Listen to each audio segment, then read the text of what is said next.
Isaías capítulo 10, verso 27.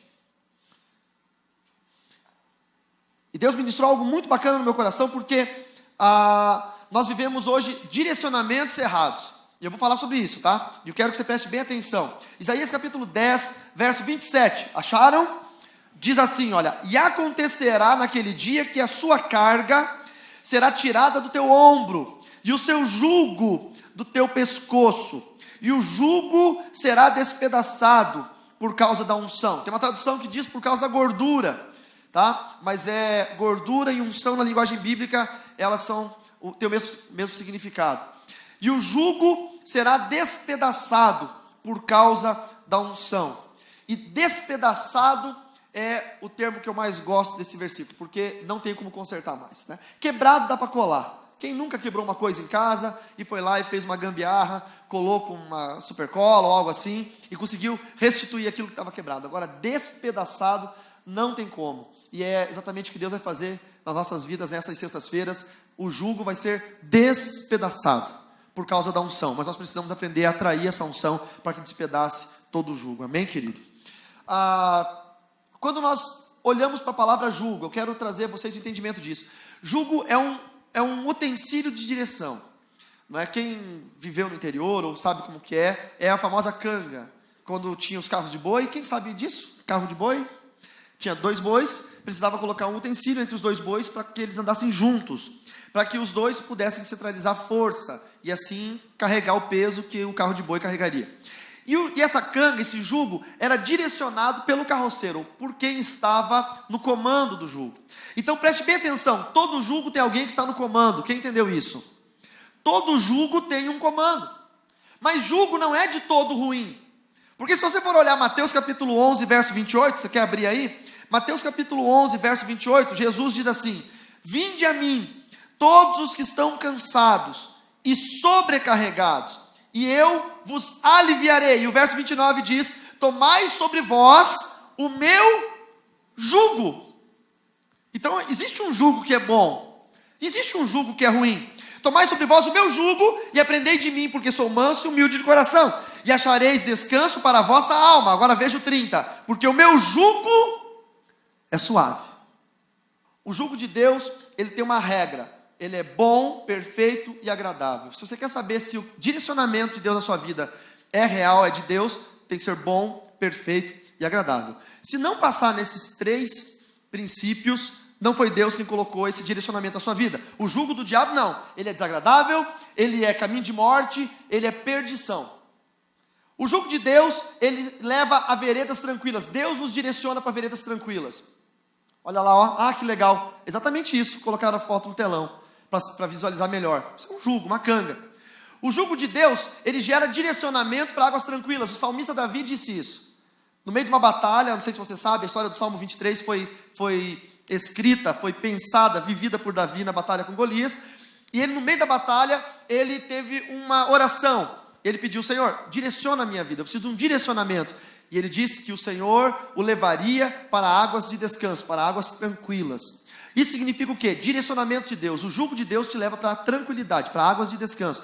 O jugo do diabo não. O jugo do diabo, ele te leva para a confusão, para a tristeza, para a tribulação, para a angústia. E hoje nós vivemos dias em que a igreja está cada vez mais angustiada. Eu conheço pessoas, eu sempre falo isso aqui para vocês, o Ministério de Batalha Espiritual, Libertação é a deadline de toda a igreja, porque o cara já passou pelo Ministério de Casais, não deu certo, passou pela intercessão, não deu certo, ninguém resolveu o problema dele, ele vai na libertação porque ele tem certeza que é demônio. E nem sempre é demônio. Talvez seja apenas um direcionamento que o demônio colocou na vida da pessoa. E o diabo vai dando pitacos para que você viva da forma com que ele quer. Porque eu gosto de falar isso, eu gosto de frisar. Satanás não tem o poder de arrancar Deus de dentro de você. Mesmo que você esteja com uma vida toda dissoluta, Satanás não tem o poder de enfiar a mão dentro de você e tirar Deus de dentro de você. Ele não pode. Porque o próprio Jesus disse no capítulo 6 de João, que aquele que o Pai me dá, esse vem a mim. E aquele que vem a mim, de modo algum eu o lanço fora. Então o inimigo não tem poder para tirar Deus de dentro de você, mas ele pode te direcionar para longe de Deus. E fazer você ir se distanciando de Deus com o passar do tempo. E muitos crentes hoje vivem distantes de Deus, por um sentido claro e no meu pensar, um sentido que é o mais comum hoje, que é a necessidade do crente de ter sensações dentro da igreja. O crente hoje vive um evangelho sensorial. Ele quer sentir, ele quer ver, ele quer ouvir. Eu estava fazendo uma live no meu canal do YouTube e um irmão perguntou lá: como que eu faço para ouvir audivelmente a voz de Deus? Sabe qual é a preocupação dele? A preocupação dele é ouvir Deus falar com ele, mas da mesma forma que você está me ouvindo aqui. É um crente sensorial, ele quer que os sensores do corpo provem para ele a existência de Deus. Nós esquecemos que a fé é um fundamento imutável e firme daquilo que a gente não pode ver, que não é sensorial, mas nós temos certeza que existe, nós esperamos. Então a igreja, nesse anseio de sentir, se alguém orar contigo, você não sentir alguma coisa, não cair, não orar, não chorar, não arrepiar, ou não orar em línguas, parece que a oração não fez efeito. E muitas pessoas vivem um evangelho assim, que é um evangelho que eu preciso sentir. Mas lembrando que o sentir, nos seus sensores do corpo, toque, olfato, gustação, visão, paladar, o tato, que é o toque, você vai ter um resultado e não uma ação. O que Deus faz no nosso caminho, queridos, é ação. O resultado vem depois. Você pode ficar a vida inteira na igreja e não sentir nada, mas vai chegar um momento que você vai sentir lá na glória. Porque o que importa para Deus não é o que você sente aqui, é o que você vive na eternidade. E muitos crentes emotivos ficam nisso e acabam esperando que Deus faça algo. Direcionamento. Eu estava lendo um livro de um filósofo e teólogo do século XIV, se não me engano, Meister Eckhart. E ele falou uma coisa muito interessante sobre os cambistas no templo. Todo mundo lembra quando Jesus fez a purificação do templo, não é? Jesus chegou lá, tinha os cambistas, estavam vendendo coisas e trocando dinheiro, e Jesus fez um chicote com cordas, saiu virando as mesas e batendo em todo mundo. Quem lembra disso? Lendo na Bíblia isso? E esse grande teólogo e filósofo, Eckhart, ele disse o seguinte, que não estava errado vender nada no templo, porque as pessoas peregrinavam para lá, então chegavam famintos, tinha que ter as banquinhas de comida. Não era errado trocar o dinheiro no templo, porque eles tinham que pagar tributos e também fazer alguns outros pagamentos, então tinha que ter aquilo ali. O errado é que aquele povo estava pegando lucro daquilo que era serviço sacerdotal. Eles estavam pegando para si uma porcentagem do que era único e exclusivo do templo. Jesus não discriminou ou não recriminou o ato daqueles homens pelo fato de estarem vendendo ou trocando dinheiro no templo, mas pelo fato de estarem recebendo lucro daquilo que era do templo. Direcionamento errado. Estavam no templo, mas estavam com o direcionamento errado. Serviam ao sacerdócio, mas tinham o direcionamento errado. Por isso que Jesus se revoltou. É o que aconteceu com Satanás. No céu, Ezequiel capítulo 28 nos conta que ele estava lá num serviço de adoração, mas de repente ele começou a pegar adoração para si. Não era para pegar nem 1% para ele, era toda a adoração para o Senhor. Toda ela para o Senhor. Eu fui pregar numa igreja aqui em São Paulo, foi muito legal, que uma cantora foi para fazer o louvor. E quando a cantora entrou, eu gosto de artista, eu gosto dessa pegada de show, eu sou muito, sabe, eu ainda tenho um fiapo de juventude dentro de mim que ainda gosta desse negócio. Mas ela estava com uma roupa toda dourada, com umas lantejoulas douradas. E aí eu fiquei pensando, meu Deus, foi-se a glória. E cabote. Porque a glória de Deus vai ser roubada pela glória dessa mulher, não é possível.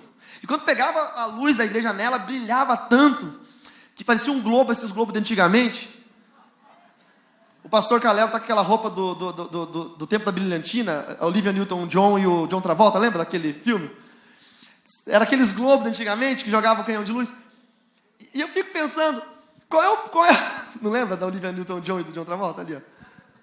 Então. E nos tempos da brilhantina é o nome. E eu fico pensando, qual é o objetivo da gente se vestir tão espalhafatosamente para ser visto de tão forma diferente que não seja para que a glória seja única e exclusiva do Senhor? Não é? Se eu posso estar vestido normal e posso traduzir a palavra de Deus no entendimento que Deus me deu para que a igreja possa recebê-la, para que eu preciso mais do que isso? Porque quando Judas foi trair Jesus, Judas chegou e falou para os guardas, podem prendê-lo, está ali. E os guardas olharam e viram todos eles iguais, 12 camaradas iguais, e os guardas disseram, não sabemos quem é Jesus. Aí ele disse, verdade, eu vou lá dar um beijo nele. O que eu beijar, vocês prendem. Porque Jesus não estava com uma roupa diferente, Jesus não estava em cima de uma pedra, Jesus não tinha um manto branco com um negócio vermelho, Jesus não estava com uma coroa de rei, Jesus era exatamente igual aos seus discípulos. Porque ele estava ali nos ensinando alguma coisa e nós precisamos aprender. Quantos dizem amém por isso? Direcionamento, ele faz com que nós entendamos o termo jugo. E muitos de nós vivemos jugos que não são os jugos que Deus nos colocou. Primeiro, jugo desigual. O apóstolo Paulo falou isso, não é? Em 2 Coríntios 6, acho que no verso 14, se não me engano, que ele diz para que nós não nos coloquemos em jugo desigual com os infiéis. Recebi um amigo meu esses dias atrás, um ano e meio atrás, crente, e ele falou, olha, eu quero abrir uma loja e eu quero a sua opinião. O que eu puder te ajudar, eu vou fazer uma sociedade com um rapaz. Ele vai me ajudar com o know-how dele sobre o produto que nós vamos vender, enfim, e eu vou entrar com o dinheiro. Falei, esse rapaz é crente? Não, mas é quase. Quando o cara quer fazer sociedade com um ímpio e sabe que a palavra de Deus diz não faça, ele sempre joga um quase. É quase crente. Um quase crente quase batiza. Um quase crente quase ora. Um quase crente quase ouve a voz de Deus. Na hora do arrebatamento, um quase crente quase vai. Você consegue entender o que é um quase crente? É quase crente. Eu disse, é uma boa ideia, mas não faça sociedade com o infiel. Mas pastor, ele é um menino bom, ele não sei o quê. Não faça sociedade com o infiel. Não sou eu. Queridos, eu queria escrever a Bíblia. Iriam ter texto da Bíblia que não teria, com certeza. Se bater numa face e virar outra, isso não teria. Seria igual o gaúcho, que se converteu e chegou no bar. Sabe essa, né? Chegou no bar e pediu um copo de leite. O cara do bar falou, mas gaúcho, tu não vai pedir cachaça? Não, virei crente, tchê. E agora eu não bebo mais. E o dono do bar deu um copo de leite e falou, mas você acredita na Bíblia? Falou, acredito, tchê. Na Bíblia diz que se você der um tapa na sua cara, você tem que virar outro. Ele, é verdade, tchê. O dono do bar pegou, deu um tapão na cara do gaúcho. O gaúcho engoliu o seco e virou outro lado. E o dono do bar deu no outro lado. O gaúcho engoliu o seco e virou do outro. Quando ele tomou o terceiro tapa, ele não aguentou. Pegou uma faca e furou o cara e rasgou o cara no meio. Todo mundo ficou louco. Falou, você não falou que era crente? Eu falei, tchê, mas na Bíblia também diz, batei e abrir-se-vos-á. Já que é para cumprir a palavra, vamos cumprir a palavra à risca. Olha, se eu tivesse escrito a Bíblia, eu não faria esse versículo, não estaria lá. Tem muitos textos na Bíblia que me agridem, que destroem a minha concepção de vida, de mundo, mas eu não sou o cara que escreveu, eu sou o cara que aprendeu com ela. Então, eu preciso entender que eu não posso fazer isso, o jugo desigual. A menina que quer namorar um menino que é do mundo, a menina é crente, mas achou um menino que é do mundo. E eu falo menina, mas tem umas senhorinhas aí que já estão com 50 e tantos que ainda estão achando alguém para casar. E são menininhas. Eu sou um santo casamenteiro, eu já casei todo tipo de gente, vocês não têm ideia. Eu caso mesmo, sou bom de casar as pessoas.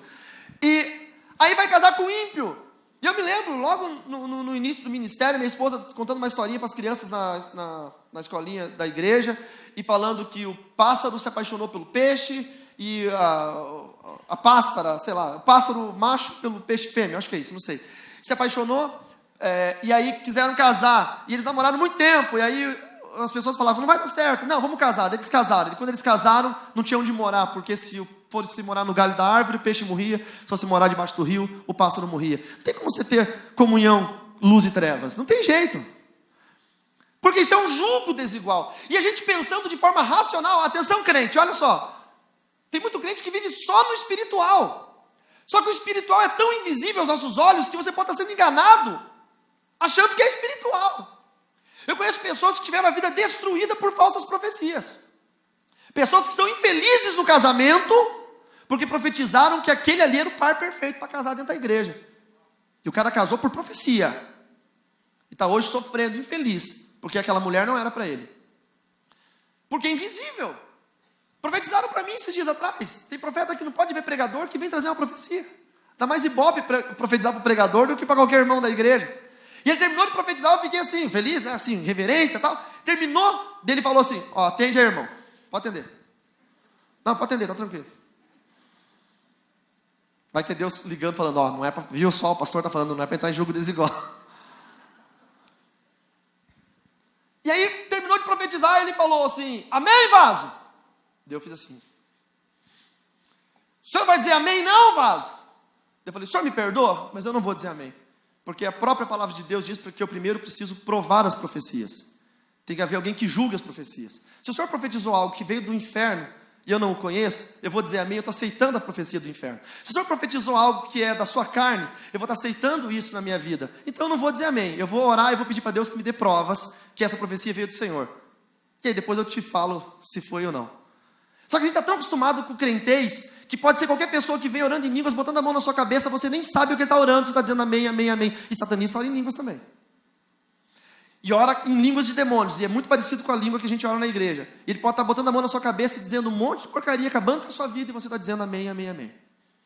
Porque nós entramos numa bolha espiritual que falta razão. Atenção, crente, razão agora, racional. Quem sabe você vive uma vida com alguns problemas, porque você está seguindo um caminho que foi designado por um jugo que não é o jugo do Senhor. Talvez haja um carroceiro em cima dessa carroça, puxando a canga, puxando o jugo, e colocando você para caminhos que não é para você andar, e você tem ouvido o direcionamento do diabo, e pensando que é o direcionamento de Deus. Eu vou contar uma história para vocês. Eu estava no Mato Grosso do Sul, na cidade de Campo Grande, pregando num evento, era num ginásio, terminou o evento, o pastor que organizou, reuniu os pastores do evento para comer, do lado de uma igreja que era parceira do evento, teve uma janta, aí veio uma senhora, que era uma profeta, e ela veio dizer para mim assim, pastor, o senhor acredita em oração? Eu falei, acredito. O senhor acredita em revelação? Eu falei, acredito em tudo, irmã. O senhor acredita, eu estou orando, está vendo aquela irmã ali? Apontou uma irmã, eu falei, estou vendo, eu estou orando para ela morrer. E eu por um segundo, porque eu sou crente, irmãos, eu sou aquele crente que chega a ser bobo, tão crente que eu sou. Eu por um segundo eu pensei que aquela irmã que ela apontou tinha um câncer, estado terminal, e estava sofrendo, e ela com muita compaixão e piedade ia orar para ela descansar. E eu falei, mesmo, a senhora está orando por quê para ela morrer? Porque ela casou com o homem que Deus falou que é para ser o meu marido. O marido dela é meu homem. Só que eu sei que se ele separar dela e casar comigo, eu me torno adúltera. Porque ele não teve adultério, nem ela, está na Bíblia. Então, e se ela apartar dele, ele tem que ficar solteiro, esperando ela voltar. Então, o que eu penso? Se ela morrer, não, pastor, eu não quero mal, não. Eu quero que Jesus recolha ela no sono. É tipo meu eutanásia espiritual, doutor Lenilton. É quase isso. Desliga os aparelhos enquanto está dormindo. E eu falei para ela, irmã, foi o diabo que te revelou isso. E ela, checa lá na... Eu começou a orar em línguas. Aí ela incorporou o Espírito Santo. Ela, terra, rabananabanana. Eu fiquei assim, E ela, eu sou o Senhor teu Deus. Eu falei, não, você não é o Senhor meu Deus. Você é a irmã maluca que quer orar para outra morrer. Você não é, para irmã, para. Tá, irmã, para, chega, vamos conversar racionalmente. Calma, relaxa. Alguém traz água para ela, peguei nas mãos dela, tentei recompor a irmã. Ela teve um surto esquizofrênico na minha frente. Primeiro porque Deus não incorpora em ninguém, quem incorpora é a entidade. É o pai de santo, é o preto velho, é a Maria Padilha. Deus sempre usa profeta, assim diz o Senhor. O profeta recebe de Deus, entrega se quer. Se não quer, ele não entrega. Eu posso estar aqui pregando e olhando para você e Deus me dando uma palavra, eu posso aproveitar o momento da mensagem e ganhar uns pontinhos, porque aqui é tipo igreja, Assembleia de Deus Pentecostal, e eu vou ganhar uns pontinhos, eu estou aqui, e você aí de blusa verde, o cara levanta, eu entrego, ok, funcionou, é de Deus. Eu sou um profeta, Deus manda te dizer, ou eu posso esperar acabar o culto, chama um obreiro, fala assim, grampeia o cara de blusa verde, traz ele aqui. Aí, olha irmão, enquanto eu estava pregando, Deus me mostrou tal coisa, recebe aí. É assim que funciona, o espírito do profeta é sujeito ao profeta, não o Espírito de Deus. Agora, Deus nunca incorpora em ninguém. Quando Deus supostamente incorporar em alguém, repreenda, irmão, pode ser um demônio. Se passando por Deus, porque ele se disfarça até de anjo de luz, para te trazer um direcionamento errado, colocar sobre você um jugo, e aí esse demônio fala que você tem que fazer tal coisa, e você acredita que é Deus, e ele coloca uma canga, um jugo em cima de você, e esse jugo é pesado, e esse jugo está acabando com a sua vida, e você quer andar para lá, você acha que lá é a direção, e aí o carroceiro vai virando a cordinha, e vai te puxando para o lado, e vai te tirando do caminho do Senhor, e aonde esse jugo te levar, vai ser caminho de morte. Preste atenção nisso. Certa vez Sansão queria uma mulher. Tinha mulher bonita em Israel, mas ele queria lá na terra dos filisteus. Tem uma frase que nós falamos na igreja batista, que a menina da igreja do outro sempre é mais bonita que a menina da minha igreja. Essa é uma frase típica dos batistas. Você vai, os meninos das nossas igrejas nunca querem casar com as meninas da nossa igreja. Você tem que ir em congressos, para achar namoradinha. Meu filho, rapaz, tive que fazer uma limpa lá em casa no Facebook, Instagram, WhatsApp dele, depois que ele veio na Full Conference. Rapaz de Deus. Mateus voltou para Santa Catarina querendo morar em São Paulo, não sabia por quê, pensei, o menino está crente demais. Ele quer morar em São Paulo, quer congregar. Aí fui dar uma vasculhada nas redes sociais, descobri por que ele quer morar aqui. Descobri. E aí Sansão queria uma mulher lá da Filistéia. E ele foi andando, irmão, vocês conhecem a história, no meio do caminho pulou um leão. O Espírito do Senhor tomou a vida de Sansão. Sansão era magrinho, não era forte. Sansão só tinha força quando o Espírito estava sobre ele. Quando Deus não estava sobre ele, ele não conseguia arrebentar nem cordão. Todo mundo imagina Sansão musculoso. Não era. O Espírito do Senhor veio sobre ele, ele rasgou o leão em 2 pedaços, jogou no meio do mato e foi. 10 dias depois, ou seja lá quantos dias foram, eles estavam voltando. Sansão, seu pai, sua mãe. E aí Sansão lembrou que ali havia acontecido esse episódio. E ele entrou no meio do mato para ver o que tinha acontecido com o leão que ele havia rasgado em 2 pedaços. Pergunta, o que acontece com um leão que você rasga em 2 pedaços 10 dias depois? Pode falar, irmãos, vai cair no Enem essa, você tem que saber decor. Apodrece. Você precisa ir lá ver se apodreceu ou não? É fato, apodrece. Só que quando ele chegou lá, o caminho era para cá. Ele desviou do caminho e entrou aqui para ver o que ia acontecer. O que ele viu? Ele não viu tripa. Ele não viu vermes. Ele não viu podridão. Ele viu um favo de mel. Só que só ele viu isso. E ele pegou aquelas tripas, aquelas entranhas podres, caindo vermes, sangue coagulado. Ele pegou na mão aquilo e ele via favo de mel. É igual um drogado quando está alucinado. Eu tive um tio que, se ele tivesse vivo ontem, ele faria 55 anos. Meu tio tomou chá de bute. Sabe o que é chá de bute? É uma florzinha branca, tipo um copo de leite. E ele ficou louco, ficou 3 dias desaparecido. Minha avó ficou louca procurando ele. Ele voltou nu, enrolado num lençol, pensando que era Jesus Cristo. Dentro do lençol estava cheio de folha de árvore, porque ele via dinheiro, ele catava e guardava. Um Jesus Cristo capitalista. Meu tio. Me lembro como se fosse hoje, a história do meu tio voltando vestido de Jesus. E alucinação, drogado. Sansão pegou aquelas entranhas podres com vermes e com sangue coagulado, e ele levantou e ele via um favo de mel. Sabe por quê? Porque o jugo maligno te faz ver aquilo que não é verdade. Tem gente fumando e achando que aquilo é gostoso, porque tem um jugo maligno na vida dele.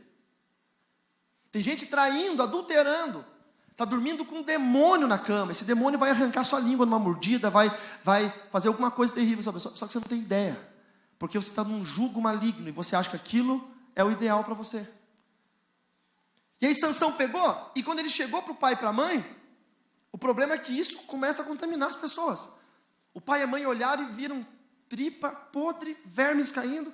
Um cutucou o outro, filho, o que está acontecendo com você? Não, mãe, pai, é mel, beba. E a Bíblia fala que ele bebeu mel e deu para os seus pais beberem. E os pais tiveram que comer aquela tripa podre, cheia de vermes, porque o filho estava vendo mel. E quantos de vocês que são pais estão comendo as entranhas podres de um leão morto, cheio de vermes, só para não contrariar o seu filhinho, que está num jugo do maligno? Eu estava pregando no aniversário da Batista, lá no Mato Grosso do Sul. Contei, eu acho que uma vez aqui, umas 30 vezes. Eu sou prolixo, eu conto muitas vezes as coisas e volto. E antes de eu pregar, o filho da fundadora da igreja veio para dar um testemunho. Uma das senhoras, a última dos membros fundadores da igreja, havia falecido questão de alguns dias antes da festa. E ele veio dar um testemunho. E ele, dando testemunho, no meio da fala, ele contou assim que não havia um dia que ele passava na frente do pequeno ateliê da mãe, era costureira, a senhorinha, e ela não estava lá com uma lupa, tentando ler alguns versículos da Bíblia, já não tinha mais tanta visão, e ela olhava com aquela lupa e lia alguns versículos da Bíblia, e ele disse que não havia uma noite que ele passava na frente do quarto e não ouvia a mãe orando pelo pastor da igreja, pelos filhos, orando pelas pessoas, e ele disse, olha, todos os dias eu vi minha mãe lendo a Bíblia e orando até o dia da morte dela. E ele sentou. E a hora que ele estava falando isso, pastor Jário, eu estava lá atrás, e aí o Espírito Santo veio e falou para mim assim, o que é que os seus filhos vão dizer de você daqui a 50 anos? Qual será o testemunho que os seus filhos terão de você daqui a 50 anos? Eles veem você ler a Bíblia? Eles veem você orar? Eles conseguem compartilhar desse momento? Ou você está andando num jugo, mesmo crente, dentro da igreja, em casa você não lê mais a Bíblia, você não ora mais, você pensa que você está andando com o Senhor. Mas se você estivesse andando com o Senhor, você teria uma conduta de vida bem diferente. E os problemas deixariam de acontecer. E Deus falou isso comigo no meu coração. Queridos, 90% dos problemas dos crentes não existiriam se nós fôssemos mais crentes. Se nós orássemos mais, se nós lêssemos mais a Bíblia, se nós viéssemos mais à igreja, se nós fizéssemos as coisas sem esperar nada em troca, se nós servíssemos ao Senhor com alegria, como nós gostamos que o Senhor faça as coisas com exatidão para nossas vidas, 90% dos nossos problemas não aconteceriam. Lá no livro de Isaías que nós lemos, se você for um pouquinho para frente, no capítulo 22, tem uma história que eu gostaria de compartilhar com vocês. Hoje nós vamos ungir vocês. E o óleo, ele é um combustível da vida cristã. O crente que não tem óleo, ele não consegue se mover no sobrenatural. Ele só consegue se mover no natural. Preste bem atenção sobre isso. Alguma alusão, Marta e Maria. Maria tinha óleo, ela conseguia entender o sobrenatural de Cristo. Marta não tinha, ela queria varrer, limpar a casa. Tem muito crente assim, que não tem óleo. O crente que não tem óleo, ele quer trabalhar, ele quer mostrar serviço. Ele é o contra-regra da igreja. Tem alguns crentes, eles não conseguem ficar parados ouvindo a palavra, eles têm que fazer alguma coisa, porque eles não têm óleo. E eles não tendo óleo, eles precisam se movimentar. O crente sem óleo é igual aquela porta que não tem óleo, que só range. Não é? Tem coisa pior de noite, que você for abrir uma porta e ela dá aquela rangida bem alta, e aí você fica vendo o ruim que é um barulho de porta à noite em casa. Você precisa lá pingar umas gotinhas de óleo. Tem crente sem óleo só reclama. Você chega para um crente que não tem unção, ele reclama. Você fala uma coisa para ele, ele reclama. Lá no sul a gente fala rateia. Não sei se aqui em São Paulo tem esse termo. O cara fica rateando. Rateando é isso. O que é rateando? Irmão, pega o negócio para mim lá. Isso é ratear. Ô irmão, vamos ficar depois do culto, vamos orar? Igual porta. O que falta nessa porta para parar de ranger? Óleo. O óleo é o combustível da vida cristã. É o que nos faz mover. Sem ele não há fé. E sem a fé não há milagre. Se você não tiver uma vida de milagre, se você não viver coisas surpreendentes, o evangelho que você está vivendo é evangelho nulo. Eu dei um pau lá na Igreja Batista esses dias atrás. Nós temos eu me eximo disso. Eles têm lá um ministério com moradores de rua. Totalmente obsoleto, ridículo e não nada de funcional. Você acha que você sair na rua, pegando um morador de rua, chegar na igreja, dar um chá com um biscoito para ele, colocar eles tudo sentados na primeira fileira da igreja, é obra social? Estão todos eles urinados, drogados, bêbados, fedidos. Aí aqueles crentes ricos, tudo nojentinho, aí fica 6 fileiras de cadeira e começa a sentar os crentes. Porque não aguenta o cheiro dos coitados. Aí o pastor me pediu para pregar sobre ética. Eu falei, pastor, não, qualquer coisa, pastor. Mas não me faça pregar sobre ética cristã. Não, porque você no seminário deu uma aula sobre ética, que está todo mundo comentando, prega sobre ética. Eu falei, vou pregar sobre os moradores de rua. Aí eu cheguei lá, eu olhei para os irmãos e falei, irmãos, qual é o direcionamento da igreja? Se não é acolher o necessitado. Jesus disse, eu estive nu e não me vestiste. Ah, mas nós estamos acolhendo. Não, vocês não estão acolhendo, vocês estão trazendo o cara para ser humilhado. Porque ninguém senta do lado deles. Na hora daquela musiquinha, como é precioso, irmão, estar bem junto a ti. E juntos lá. Aí os ricos ficam 6 fileiras de cadeira lá atrás para os mendigos. Como é precioso. Isso é uma fraude. Isso é ser um cristão.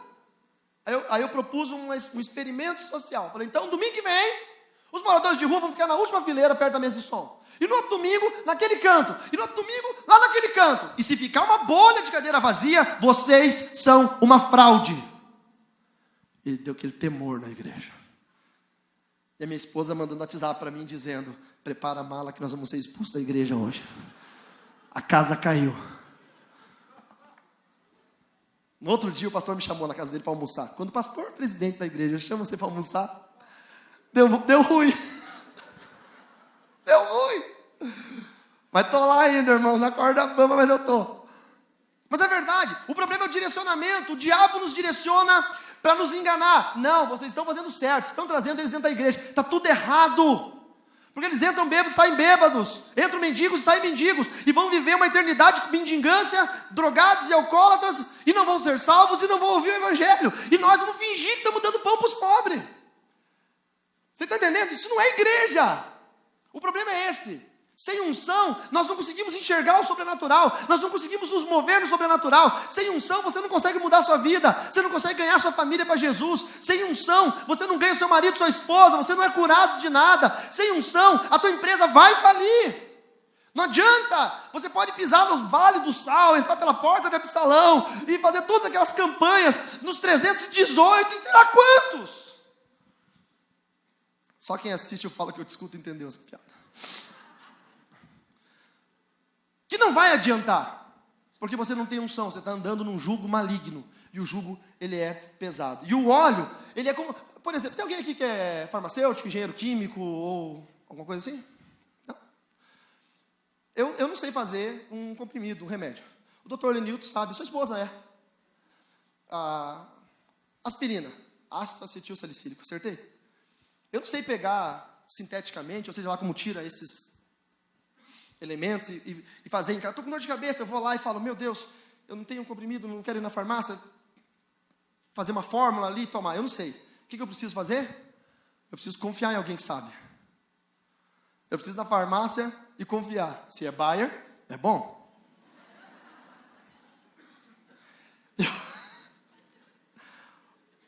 Os caras do marketing agora ficam loucos, né? Funciona, esse marketing funciona. Aí você vai lá e você pede um remédio, sei lá, um Doril, não sei. E você não tem certeza, você não viu o cara fazer aquilo, mas você sabe que o cara que manipulou aquele remédio é um cientista, o cara tem um registro, e ele fez, e tem todo um processo, e você confia naquilo que ele fez, você confia no conhecimento dele. O óleo não tem poder nenhum, irmãos. Eu posso dar litros de óleo para vocês e falar, unjo a casa de vocês, não vai adiantar nada. Porque o óleo não tem poder, o poder está na unção de quem coloca naquele óleo. Você pode pegar óleo e ungir seu carro, sua casa, sua empresa, seus filhos. Se esse óleo não foi consagrado por alguém que tenha a unção para liberar sobre esse óleo não tem poder nenhum. Agora, você não sabe repreender demônios, talvez você não tenha sabedoria de orar por uma cura divina, quem sabe você não tenha a unção liberada de um dom de operação de milagres, mas tem um óleo que foi consagrado na igreja por quem tem. Aí você pega esse óleo que está nele inserido a unção de alguém, e você leva na sua casa como aspirina. E você toca um lugar e você diz, Senhor, o fulano orou e consagrou esse óleo, eu estou ungindo a minha casa. Ou seja, a unção daquela pessoa, ela vem e toca na sua casa. É como Paulo, não podia chegar até algumas pessoas, eles pegavam os lenços dele, que ele orava, e a unção era transferida até o local que precisava. Por isso que nós precisamos de unção. Por isso que tem que ser recorrente campanhas de unção. Olha o que diz em Isaías capítulo 22, verso 15. Assim diz o Senhor dos exércitos.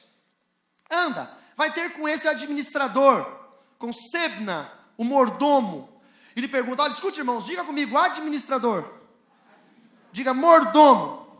Você sabe que nós somos apenas isso, queridos? Administradores e mordomos das coisas que Deus nos colocou nas mãos. Se você acha que é teu, você vai perder. Se você acha que o filho é teu, você vai perder ele para as drogas. Se você acha que o marido é teu, você vai perder ele para amante. Se você acha que o dinheiro é teu, você vai perder ele para alguém. Agora, quando você coloca na mão do Senhor, você não perde. O maná, todo dia, se guardasse ele em casa, apodrecia. Sim ou não? Mas quando eles pegaram um jarro cheio de maná e colocaram na arca da aliança, ele durou para sempre, não apodreceu. Por quê? Porque é óbvio. O que eu guardo para mim, apodrece, perece. O que eu guardo dentro da presença do Senhor, dura para a eternidade. O que você coloca você quer ter dinheiro para sempre? Coloque o seu dinheiro na presença do Senhor. Você quer seus filhos na casa do Senhor? Coloque ele na presença do Senhor. E aí, esse administrador, esse mordomo não tinha essa visão. Jugo maligno sobre ele. Verso 16. Que é que tens aqui? Ou a quem tu tens aqui? Aí eu pergunto, pastor Jairo, pastor Lenilton. A quem tu tens aqui? E o que é que tu tens aqui?